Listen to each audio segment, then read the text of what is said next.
Well, setting up the green screen is quite painful, and as you can tell from my voice, I am quite sick, but for you guys, anything. So yes, yesterday we got a brand new roadmap talking about the new VGUs and the new upcoming champions, but you might be wondering, well, what about Faye? We'll get to that.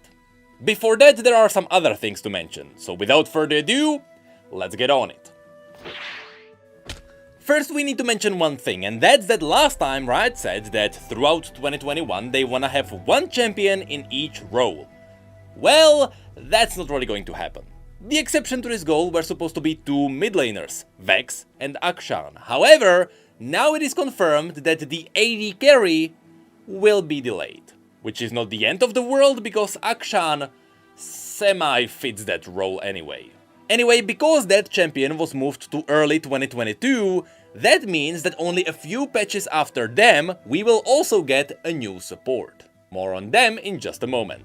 Before all of that, we need to talk about a brand new thing which Riot is kickstarting, a new kind of VGU. It's a purely visual update they call the SAU, or Art and Sustainability Update. And this is exactly the kind of update everyone wanted. This will not give us a new gameplay for a champion, there will be no major changes to their lore, this will be purely visual. Remember what happened to Morgana or Singed? That's basically what ASUs are. They only give us a better model and better animations for those champions, with the base champion models and the oldest skins seeing the most changes. But now you may be wondering, well, the ASUs look quite similar to VGUs, they basically remodel the entire champion.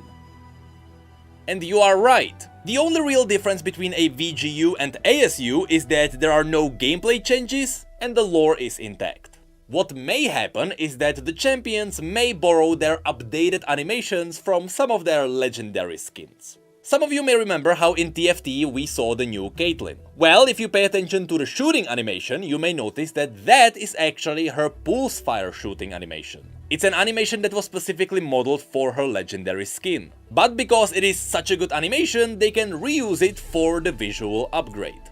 Purely visual upgrade. But this really hasn't been anything new. To my knowledge, way back in the day, if you remember the original Tryndamere, when he was running, he always had the blade besides him. And it wasn't until he had the Demon Blade skin that really gave him new animations. In the Demon Blade legendary skin, he actually drew the blade behind him, because his hand was a blade. Well, a few years later, when they actually upgraded Tryndamere's model, they just gave him the legendary skin animations. It didn't matter that his hand wasn't a blade, because he was dragging the blade behind him anyway, so the animations fit. So what I'm trying to say is that Riot has been doing this for years, so don't get angry when the legendary animations get transferred to the base skins. It sounds like laziness, but it is resourcefulness. And no, it doesn't take away from the value of the legendary skins. The legendary skins usually have a lot more to them. So now, just super quickly, here are my expectations. I believe the first couple of ASUs will be focused on Arcane. We know that Caitlyn is coming, but I really wouldn't be surprised if Jinx was coming as well. You know why? Need I say more? But if you ask me, there's only one champion I really want to change. No, it's not Gragas, even though Gragas is horrifying.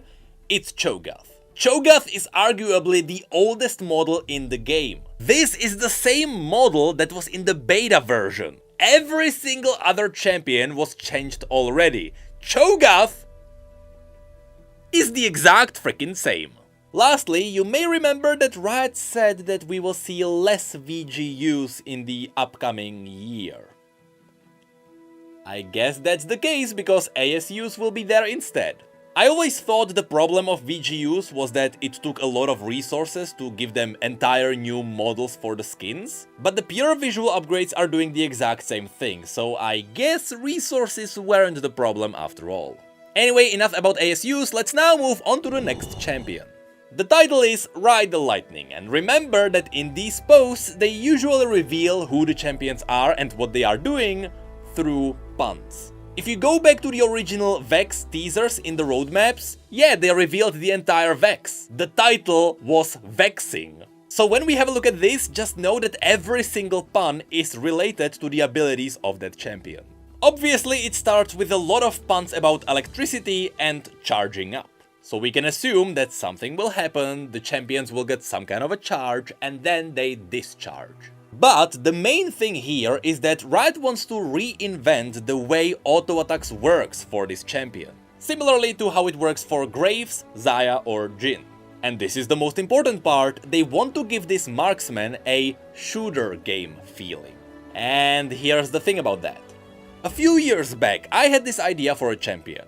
What if a champion did not have auto attacks, and instead their abilities had like 1 second cooldown, and one would be punch, another would be kick, and stuff like that? Well, in that case, the abilities are essentially the auto attacks. The outcome of that is that suddenly that champion has the feeling of a fighting game. Well, Riot can do something similar with the shooting games. If you imagine League of Legends as a top-down shooter game, what if the champion could not target units with their auto attacks? What if you couldn't click on an enemy to shoot them specifically, but whenever you click somewhere, you shoot in that direction, just like all the twin-stick shooters?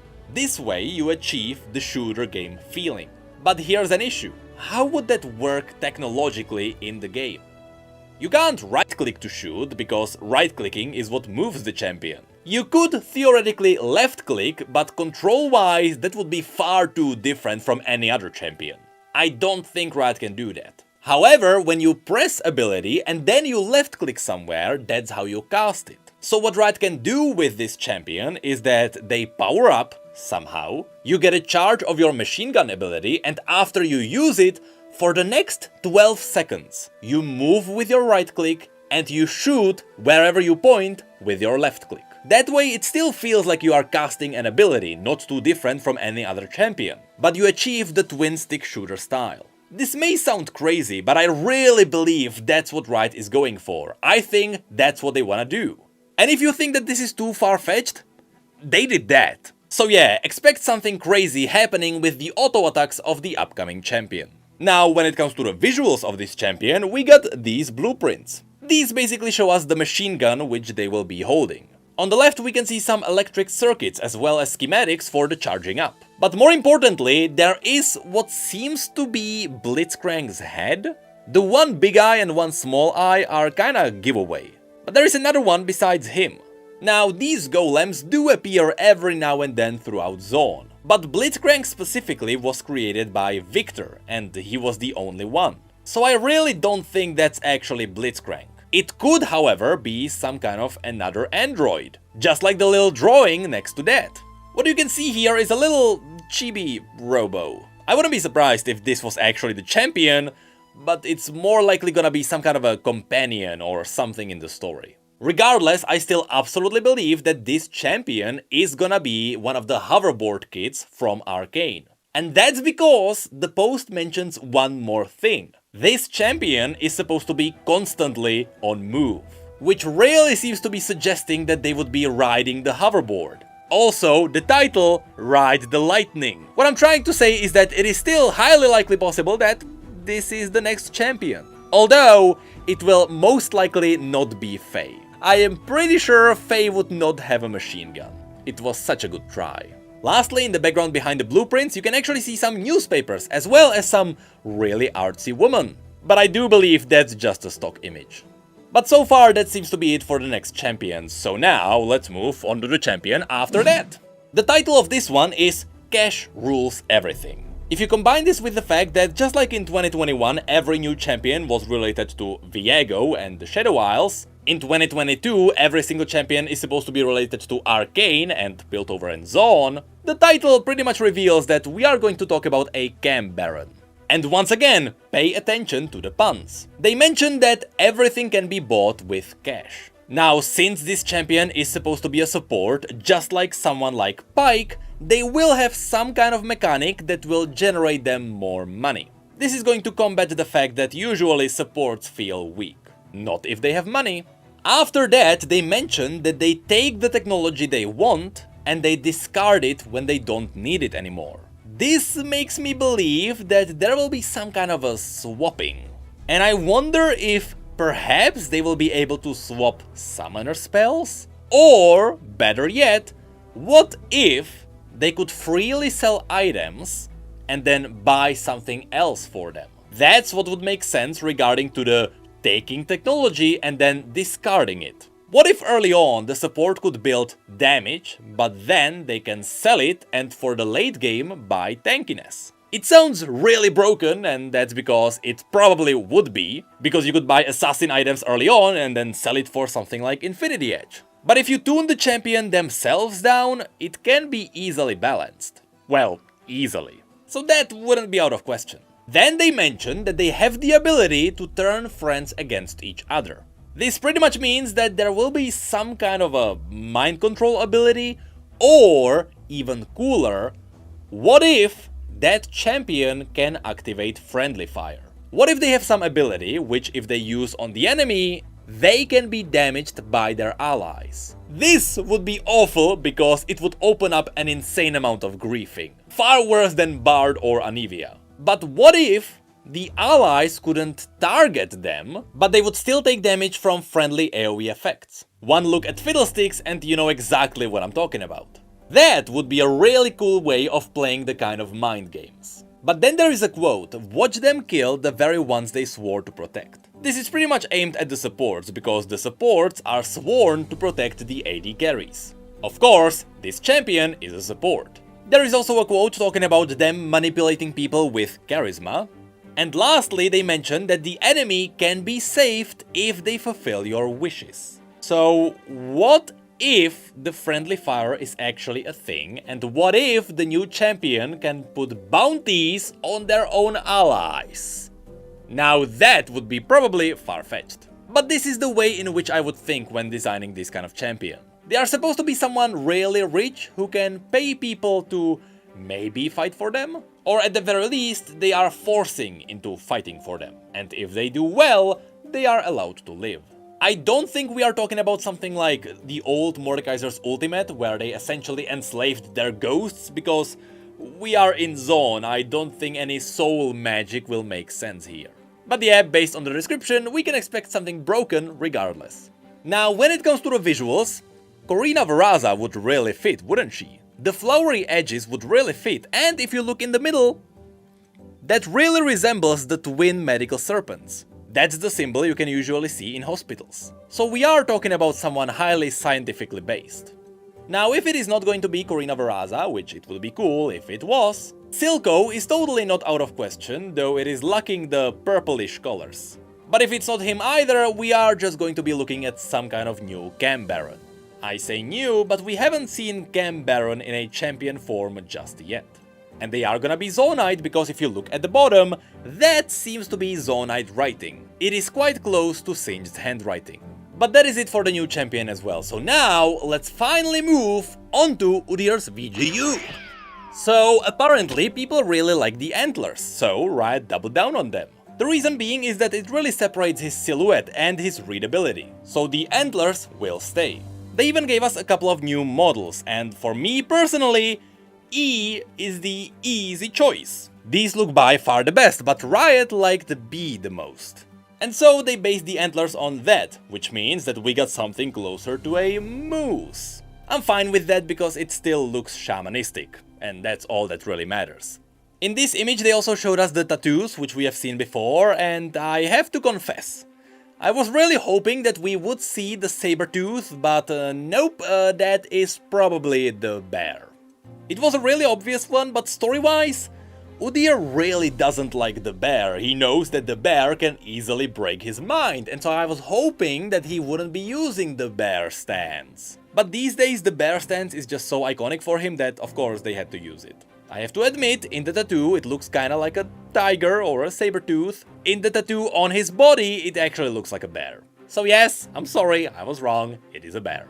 Now, when it comes to the design, there are two new really cool details. As they mentioned last time, to honor Hirana, which is in Ionia, Udyr will be wearing the belt. It's the classic cool Ionian belt. But the other cool new detail is that he will be wearing Lee Sin's head wrap as a hand wrap. I like that little connection, but you know, Lee Sin had it as a blindfold.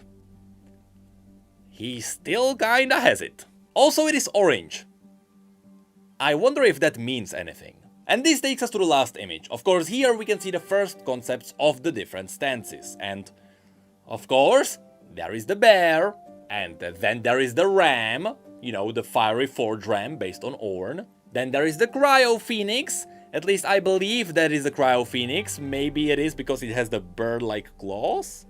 And then there is the iron boar. If you are wondering who the Iron Boar is, it is another demigod, just like Ornn, Volibear and Anivia. And the Iron Boar was worshipped by barbarians such as Tryndamere's tribe. In fact, when Aatrox first came to the tribe, before he slaughtered them, they all believed that Aatrox was the Iron Boar, and they started worshipping him. But yeah, the Iron Boar has been part of the lore for a while. That's not a surprise. But I still wonder if we will see even more stances. There is still the lynx, there is still the eagle, there are still many more. Will we only see 4? Because there is the potential to do something better. And this takes us to the very end of the post. Here it was mentioned that after Udyr they are already working on another VGU, and then at the very end they dropped that they will be also releasing a new jungler from the void. Why a jungler from the void when we already have 2 others? I don't know, but I'm not complaining. If all the champions in 2022 are supposed to be somehow bound to Arcane. You know, the series that already has quite a few voidy references. With Zaun being an ancient Shuriman city called Oshrava Zaun, which is hiding a lot of secrets deep beneath it, a voidy creature would actually make sense. And I believe everyone would appreciate it because it would finally not be a sexy champion. Unless it's like Kaisa. I swear to God, if we are getting Kai dude, I'm gonna be very mad.